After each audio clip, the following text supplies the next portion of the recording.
Hey there, everybody, and welcome back to the Addiction and Co-occurring Disorders Treatment Manual, Unit 1, Part 3, The Introduction to Depression.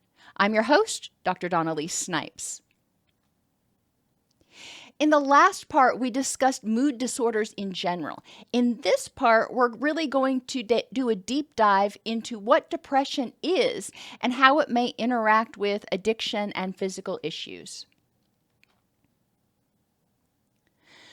So depression is a term that we use to define or describe when we feel apathetic and have low mood more days than not. We just have difficulty caring about things and we feel depressed, hopeless, helpless.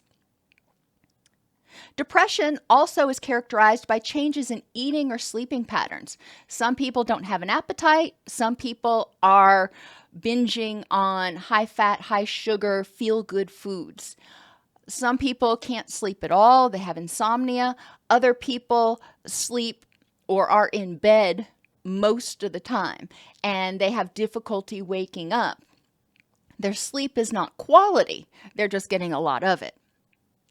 Some people struggle with excessive guilt. Now, guilt is self-anger. And remember in the last part, we talked about how unpleasant emotions can trigger unpleasant emotions.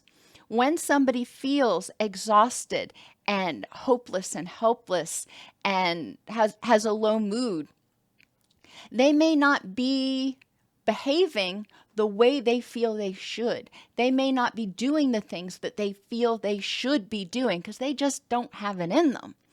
As a result, they start to feel guilty. Well, that guilt is self-anger, which in turn compounds the depression and feelings of hopelessness and helplessness and worthlessness. Difficulty concentrating is another symptom of depression, and this can be very common when you're not getting adequate quality sleep because a chemical called adenosine builds up in the brain, and when you're not getting that good restful sleep, it doesn't get cleared out, so you feel foggy the next day and it's hard to concentrate. You also may have difficulty concentrating because when you're depressed, there's an imbalance in your neurotransmitters. And that imbalance in the neurotransmitters, particularly dopamine and norepinephrine, make it more difficult for you to concentrate. That doesn't mean you can just take a pill and suddenly start concentrating again. It's important to explore what's causing that imbalance. Some people, when they're depressed, are fatigued. If you're not getting good quality sleep, well, you're probably going to be tired a lot of the time. Additionally, when people are depressed, it means those excitatory neurochemicals like norepinephrine and glutamate are not in high supply, which contributes to people feeling low energy. Some people, when they're depressed, also have symptoms that we call psychomotor slowing. And that's when it feels like you're carrying around a 100-pound backpack on your back all day long.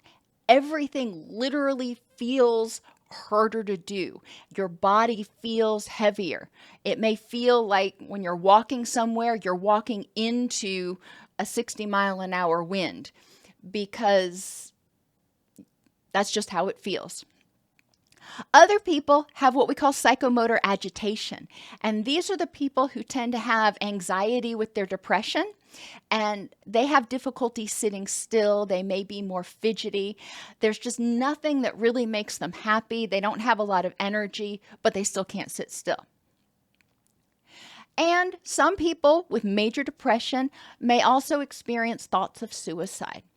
If you're having thoughts of suicide right now, pause this video and call 988 or 911, whichever is more appropriate for your situation, and get help. That's an emergency. If you're not having thoughts of suicide, then let's talk about an activity.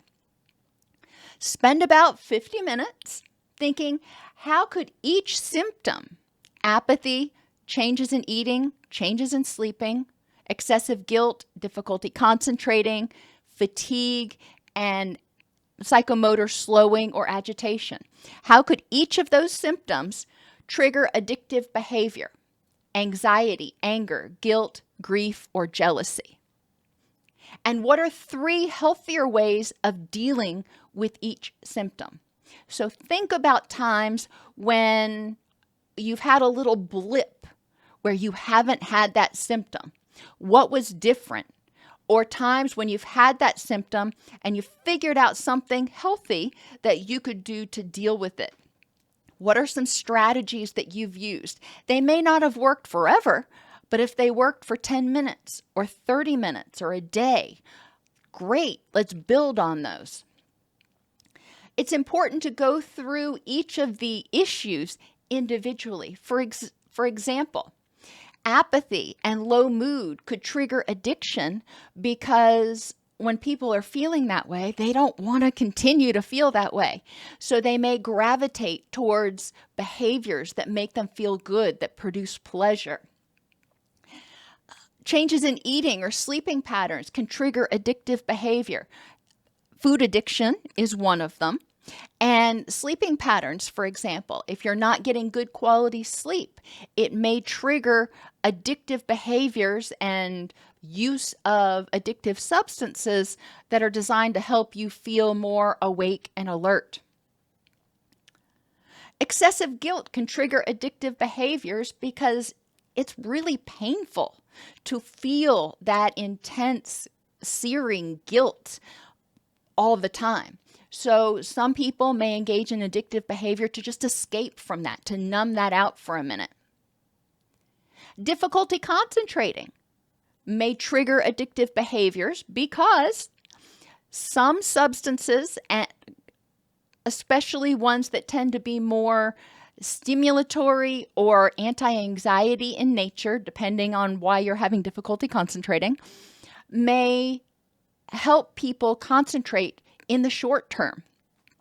Unfortunately, remember, addictive behaviors tend to make the problem worse in the long run because it causes you to burn through all those chemicals a lot faster. So then when you're not using, your problem's even worse. It's intensified. Fatigue, we already talked about how that could trigger addictive behavior.